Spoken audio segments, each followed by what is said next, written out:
You're surrounded by people, yet you feel so much alone.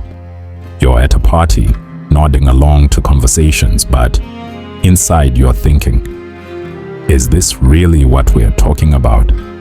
You smile, you engage, but nothing connects. You go home regretting why you even agreed to step out in the first place. Most people blame themselves. They think they're doing something wrong, but Schopenhauer saw it differently. He believed a man of genius can hardly be sociable, for what dialogues could indeed be so intelligent and entertaining as his own monologues? Harsh words. But if you've ever felt more at home with books than people, more alive alone than in a crowd, you will perfectly understand him. The truth is simple. Intelligence isolates you, and the smarter you are, the lonelier you'll be. Schopenhauer understood that your mind works differently, and that creates a gap between you and most people for a good number of times. He put it simply, talent hits a target no one else can hit. Genius hits a target no one else can see. Think about that. If you're seeing things others don't see, excited about ideas they find confusing, bothered by contradictions they ignore, you're living in a different world. How do you connect with people who aren't even aware that such a world exists? This is why small talk feels like torture.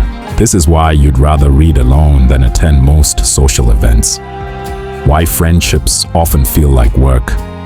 You're not antisocial or broken. You're just operating on a different frequency. When your inner world is rich with ideas, questions, and complexity, the outer world of casual conversation feels empty. You can entertain yourself better than most people can entertain you. And society punishes you for it, calling you cold, arrogant, antisocial. The biggest problem comes when you feel guilty about it. Then you force yourself into social situations, feeling drained afterwards, and then wonder what's wrong with you. Nothing's wrong. You're just trying to fit into a space you weren't built for. So what do? Here's what actually works. First, stop apologizing for needing solitude. Schopenhauer said, a man can be himself only so long as he is alone, and if he does not love solitude, he will not love freedom. Stop showing up to events that drain you just to seem normal. Skip that office party you dread. Mute that group chat that exhausts you. Your time is valuable. Protect it. Here's a simple rule. If an activity doesn't either teach you something, challenge you intellectually, or genuinely refresh you, stop doing it. Society will pressure you. Ignore it. You're not obligated to waste your time proving you're social. Second, quality over quantity in relationships. You don't need many friends. You need the right ones. Stop trying to maintain dozens of surface-level friendships. Find the few people who actually challenge you. Where do you find them? Not at typical social events. Look in niche online communities, specialized workshops, academic settings, bookstores, places where depth matters. One friend who can discuss ideas for hours is worth 50 who only talk about weather and weekend plans. And don't feel guilty about being selective. Third, turn solitude into productivity. Stop treating alone time as something to feel bad about. Use it. This is your advantage over those who cannot be alone. Block off time for solitude like it's an appointment. During that time, read challenging books. Work on projects that excite you. Think deeply about problems that interest you. Learn skills that matter to you. When you do this, loneliness transforms into freedom. You stop feeling isolated and start feeling focused, while others waste weekends on activities they don't enjoy. You're building expertise, creating things, becoming better. Think of it this way. Every hour you spend alone and productive is an hour invested in yourself. Most people spend those same hours on obligations that drain them. Fourth, accept what won't change. Here's the hard truth. Some loneliness is permanent. You'll always feel somewhat separate. There will always be moments where you feel like an outsider looking in. Schopenhauer didn't sugarcoat this. He faced it directly. And his advice is simple. Stop fighting it. Accept that this is the price of your mind.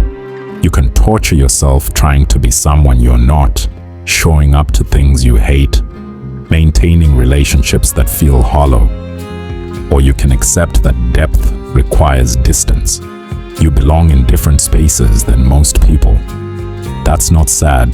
That's just reality. Fifth, use isolation as fuel. The intelligent loners are often the ones who change things. Why? Because they have time to think while others are distracted by constant socializing. Most inventors and philosophers the world know today were loners. Schopenhauer himself was alone much of his life. People pitied him. Meanwhile, he was writing philosophy that influenced millions.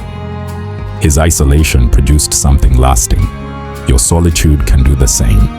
Use the time others spend on social obligations to master your craft. Read more. Create more. Build something that matters. When you do this, being alone stops being a weakness and becomes your greatest strength. Here's a practical approach. Set one major goal that requires deep work. Maybe it's writing a book, building a business, mastering a skill, or creating something meaningful. Dedicate your solitude to that. Suddenly, you're not the lonely person. You're the focused person everyone else wishes they could be. Conclusion. Schopenhauer wrote, "We forfeit 3/4 of ourselves in order to be like other people." Stop forfeiting yourself. Yes, you'll be lonelier than people who fit in easily, but you'll also be deeper, more focused, and more free. You'll build things they can't build because you have time they don't have. You'll think thoughts they can't think because you have space they won't create. High intelligence comes with isolation. That's the deal. But what you gain, freedom, depth, clarity, the ability to create something meaningful, is worth infinitely more than shallow company. The masses won't understand. They'll call you antisocial, cold, or weird. Let them. You're not here to make them comfortable. You're here to use the mind you have.